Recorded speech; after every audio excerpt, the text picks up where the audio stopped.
Assalamu alaikum wa rahmatullah wa barakatuh. Bonjour à toutes et à tous, en espérant que votre journée est bien commencée.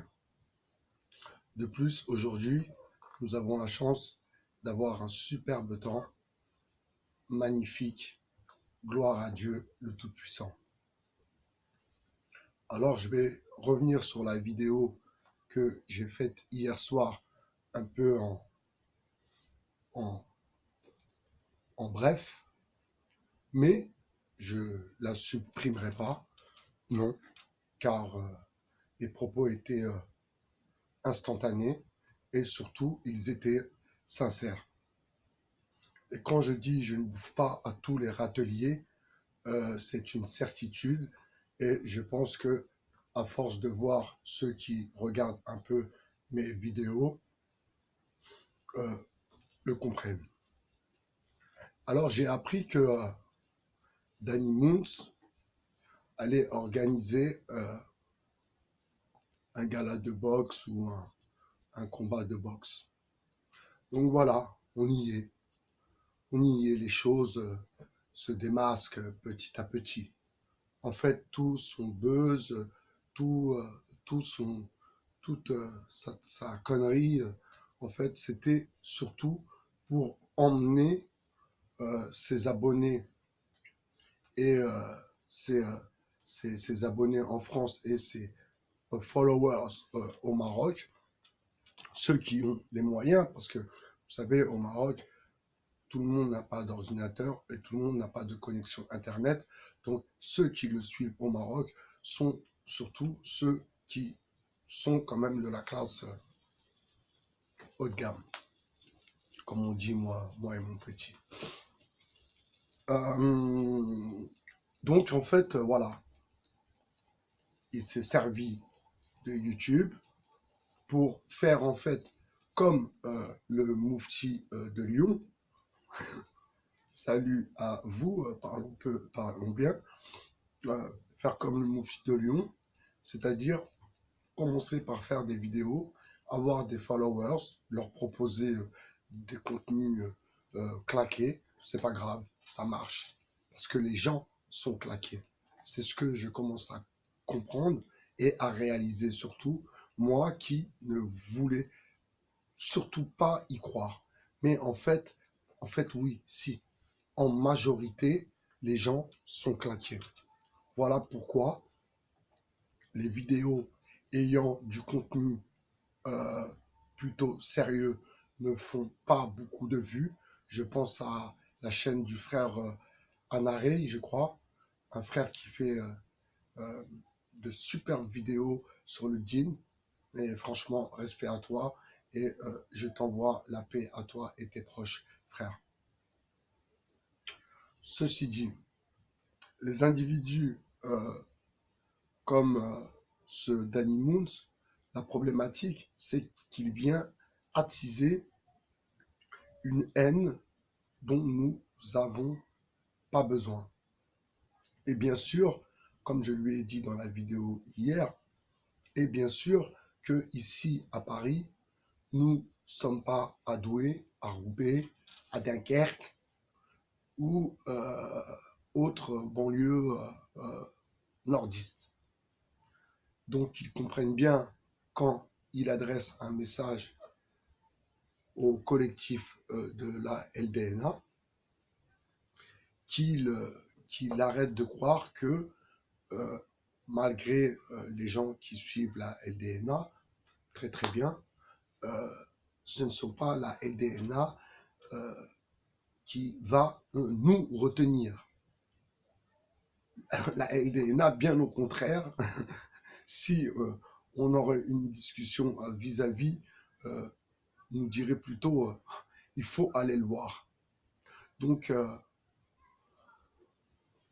je sais qu'ils sont intelligents, malgré la fougue et le jeune âge. Il faut comprendre aussi, il faut comprendre les jeunes. Je dis pas ça pour les dénigrer, hein.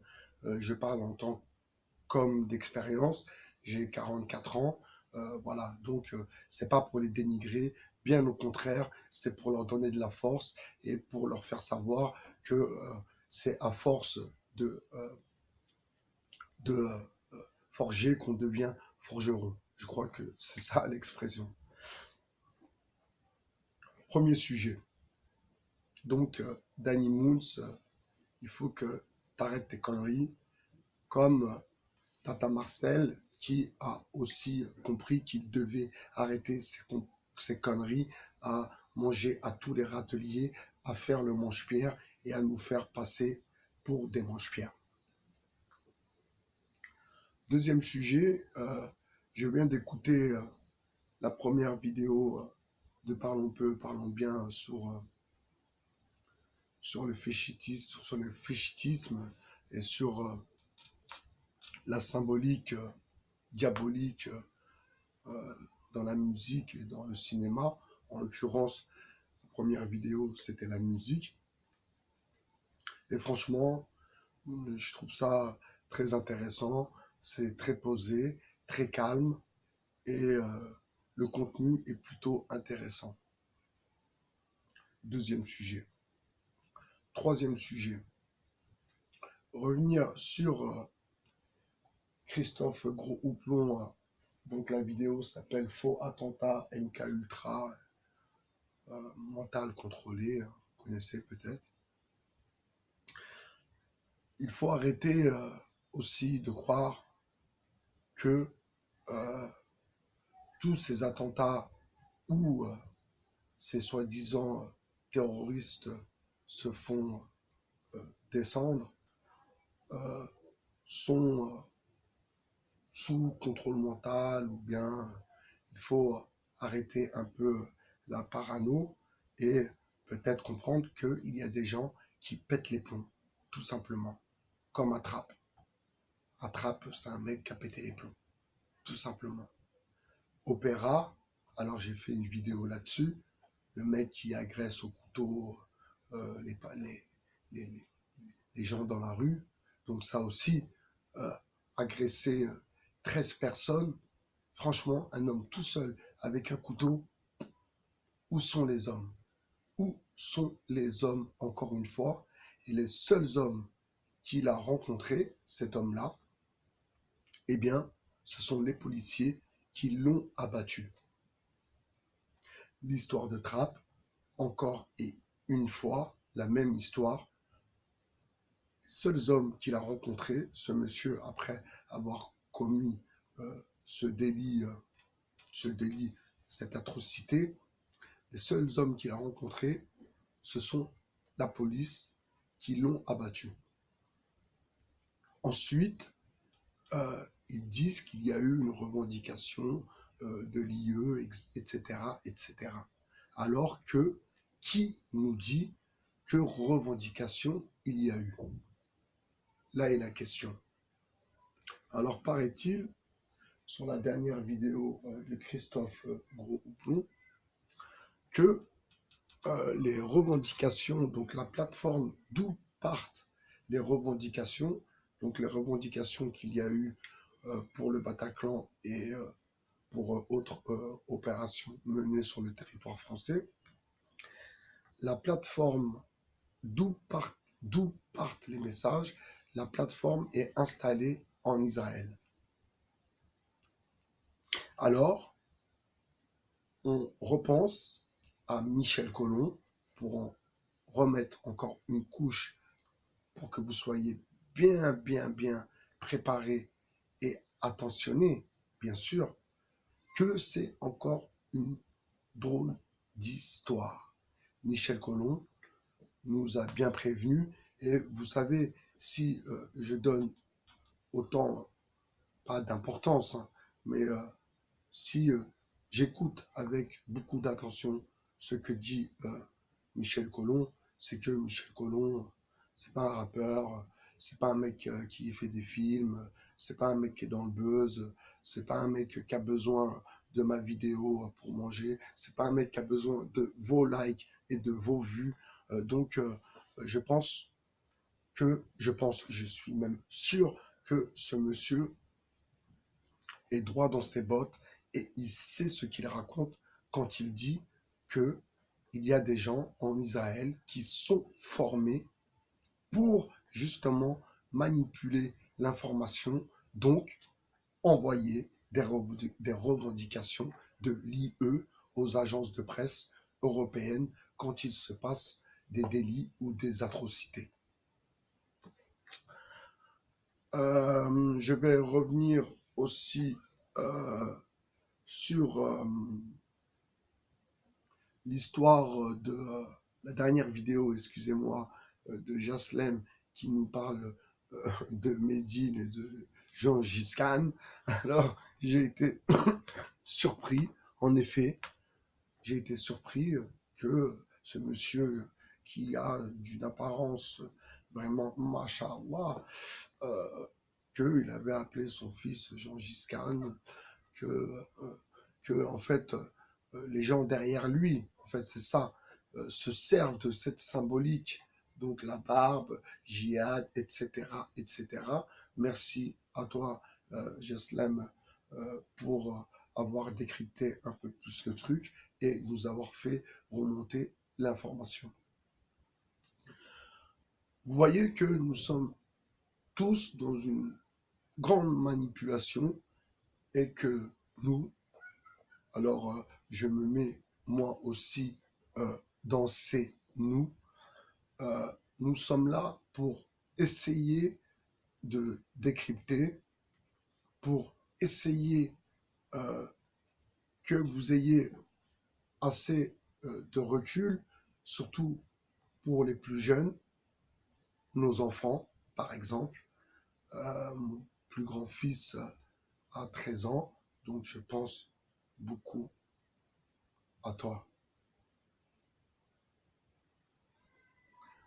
Donc pour nos enfants, qu'ils aient le recul demandé pour ne pas rentrer dans toutes ces conneries qu'Internet propose. Et encore une fois, et comme a précisé Anna Rey, le frère qui fait les vidéos sur la religion, que la télé, c'est l'outil du shaitan, a'adhu billah, c'est un outil du système d'abord et un outil diabolique ensuite. Donc nous sommes dans un système qui est diabolique de toute façon. Voilà, je vais terminer cette vidéo pour dire à Killuminati que demain je vais en Belgique, donc je ne pourrai pas me rendre à la manif. Par contre, frérot, parlons peu, parlons bien. Nous étions deux hier sur le live de Parlons peu, parlons bien pour faire passer le message pour la manif. Donc allez voir sur la page de Killuminati où je vais poster peut-être la vidéo où il donne l'heure et l'endroit exact. Je ne l'ai pas dans la tête là tout de suite, mais voilà, je vous invite, je vous conseille même à y aller vraiment en masse. Pour le coup, ce n'est pas contre, c'est pas l'ambassade du Cameroun, c'est pas l'ambassade du Mali, non, ce sont nos enfants. Ce sont nos enfants. Alors pensez bien une chose, c'est que comme Michel Colomb, qu'Illuminati lui aussi a ses followers, a les gens, a ses abonnés, les gens qui le suivent. Donc c'est pas par effet de buzz qu'il organise cette manifestation. Voilà, je vous souhaite une bonne journée.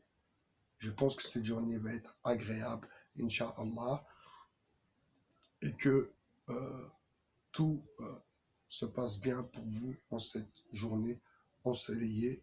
Demain, je vais faire un tour chez les Belges. Je vais voir mon petit cœur. Je pense très fort à toi aussi. Enfin, je raconte ma vie. Ceci vous importe. Mais voilà, c'était juste pour une petite information. Allez, je vous dis à plus sur le 2.0. C'était ByBHR, votre philosophe. Ciao.